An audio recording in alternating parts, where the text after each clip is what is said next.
I have the Nintendo Switch, and I'll be showing you how to detach or how to remove the controllers, also known as Joy-Cons, from the Switch. So the first thing I'm gonna do is press the power button just to turn off the screen. And then what you want to do is press the button at the back here. Okay, so if you press this button, you'll notice the Joy-Cons will simply pop out. So all you have to do is press that button at the back, press and hold, and then just pull the Joy-Con out like that.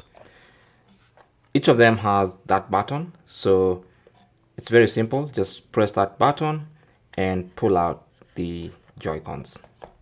It's literally that simple. That is basically how to detach or how to remove the controllers or the Joy-Cons from your Nintendo Switch. Thanks for watching.